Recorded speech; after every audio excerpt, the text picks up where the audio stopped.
So I yesterday had my second infusion of Opdivo immunotherapy, and that was a half-hour infusion.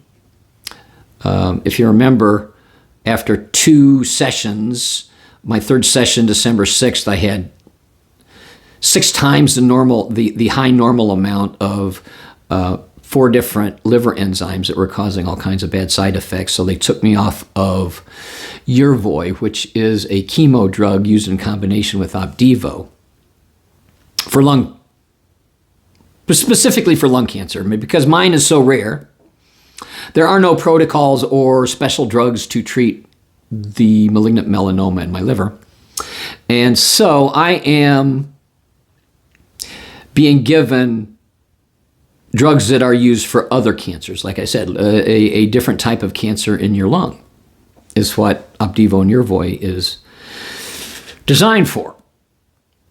And so, we'll find out how I'm doing, but really, the past week has been, except for pain in my arthritic bone-on-bone knee and hip, which is, and there's some muscular issues, tendon issues there. So any tendinitis, any osteoarthritis is something the immunotherapy drugs attack and inflame and make worse. And consequently, I've been given, and I've been on a maintenance dose now since the 10th of January, so now for 4 weeks. So I'm back down to 10 milligrams a day of prednisone, which is a steroid.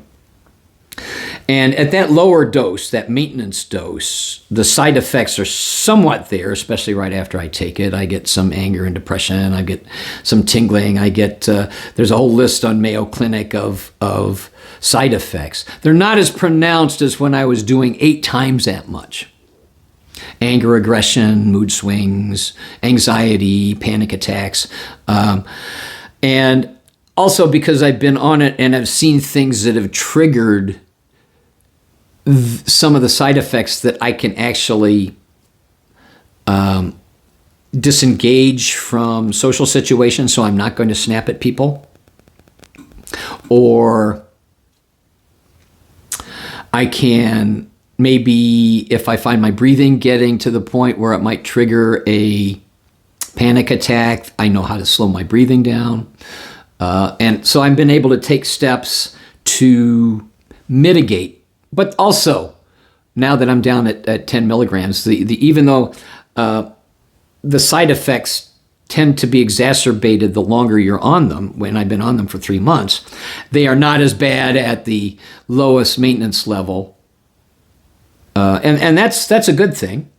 But I really have the eye is just bothersome. I have no pain from that. I have no pain in my abdomen from what's happening in my liver. And we don't really know what's going on there, but we're going to find out. So the great treatment. I really, Parkview Cancer Center, I can't speak highly enough. They were the highest rated by more than double of Northern Indiana cancer centers. And that's why I actually looked for, when I first got insurance from the marketplace, the insurance that was in network there. And I actually called to find out which was the better of the insurance. And it was pretty good. But then, of course, once I qualified for Medicaid, I had to cancel that and go into Medicaid. And that was where the overlap in November was the $35,000 that I ended up solving with some help. But it was my digging and persistence that got to that point. And that went away about a week and a half ago. So what has happened since January 10th when I came back on just Opdivo, and now I'm on a 28-day schedule. So I just had yesterday my second Opdivo alone infusion, and in 28 days I go back for my next. That's in March, and I'm already have appointments into April. But what's going to happen on the last day of February is probably pretty important. I will go back for another PET scan, which is a molecular level CAT scan, MRI, but better. And And it's also more expensive because there are fewer machines, but that's okay. The last time I paid $1,000 out of pocket, and I've not been advised of what happens with now that I'm on Medicaid, because that happened when I was still, before I was notified I was qualified on Medicaid. And that's okay, because this will give a better idea of what's happening inside of me since October, to see how much the tumors have grown, if there are even more tumors, because there were some spots that looked like they may develop, and whether the immunotherapy drug that I've been given, although they did a pause of it, and also maybe this, what is going on in my liver. And the results of that are known pretty soon. And then, so that's on the 28th. A week later, on the February the 6th of March, I will have my next infusion. But before the infusion, they always do blood work. And the blood work that I had yesterday came back. All the liver enzymes are back in the normal range, which is where I started.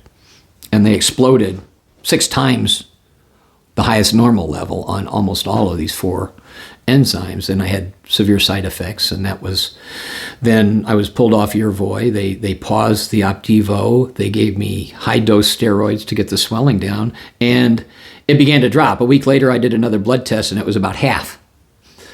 And then it came back down to normal. And even as they stepped me down and as they gave me the immunotherapy drug Opdivo again, it's now, the liver issues are not causing me any problems yet. And eventually it will. I mean, this has been explained to me. This is terminal in all cases. And the chance of the immunotherapy drugs actually working to retard it, maybe 20%. The average life expectancy from biopsy of this cancer, I read somewhere, was between 14 and 28 months. And I was actually, because of what happened with the liver enzymes, much less optimistic that I'll make it to the 1-year anniversary of the biopsy, or even the MRI that showed presence of what looked suggested to be tumors, which they were, which came in August. But we'll see. I'm actually feeling apart from the pain from my knee. And what do you do about knee problems? Well, yeah, I'd have a knee replacement and hip replacement, but that doesn't make any sense to put my body through the stress of fighting that, when really it's the, trying to stay as healthy and alive and keep my mind and body where I can still live. What's the point of living if you can't live? And living life is living well and living as much as you can. So my mind is still engaged. I'm still enjoying thinking, and I realize what's happening, and I've come to terms with it, because what else can you do? But I've lived an adventurous life, 38 years traveling the world, getting paid to do it as my career. It was never labor. It was a job I loved to do and loved and enjoyed doing, and it was a dream come true. So again, I've seen so much and lived well. Lived, not just gotten by. Experienced adventure after adventure. So I still consider myself lucky, and people say, "Oh, I'm so sorry if they hear about my." No, don't be. I mean, we all have expiration dates. I still don't know when mine is, and really, no regrets. And I know it's awaiting. The end will not be pretty, but